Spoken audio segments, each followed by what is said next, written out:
បងប្អូនណាអត់ទាន់ស្គាល់លំហាត់ប្រាណនេះឬមួយក៏លេងហើយក៏ដោយប៉ុន្តែអត់មានអារម្មណ៍ថាចូលគូទេចាអញ្ចឹងនេះខ្ញុំមកប្រាប់ពីរបៀបនៃការដាក់ជើងអ្នកនរគ្នាមើលតែការដាក់ជើង3កន្លាក់នឹងគឺដឹងហ្មងថាចូលកន្លែងណាហើយខ្ញុំក៏បានបង្ហាញរូបភាពដែរ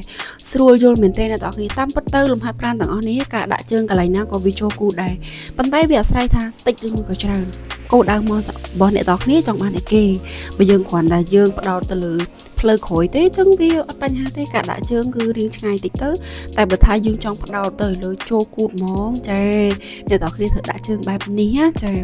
ហើយការលេងលំហាត់ប្រាណរបស់ខ្ញុំថ្ងៃនេះគឺថ្ងៃច័ន្ទគឺខ្ញុំ always លេងលំហាត់ប្រាណទី1គឺ hip thrust គឺវាជាលំហាត់ប្រាណទី1របស់ខ្ញុំដែលខ្ញុំលេងគីឡូធ្ងន់ជាងគេគឺ115គីឡូខ្ញុំលេងឯនេះគឺចា7 rep គឺគុណនឹង4ដងអញ្ចឹងបងប្អូនអាចលេងលំហាត់ប្រាណនេះបដោតណាចាគឺដឹងថាពេញចិត្តហ្មងពេលដែលយើងដាក់ខ្លួនត្រូវគឺចុកស្ហើមិនបាច់ទាល់តែយើងលេងគីឡូធ្ងន់ទេបងប្អូនចង់លេងចាប់ផ្ដើមពីតិចទៅកាន់តែល្អដើម្បីយើងរៀនយល់ពី form សិន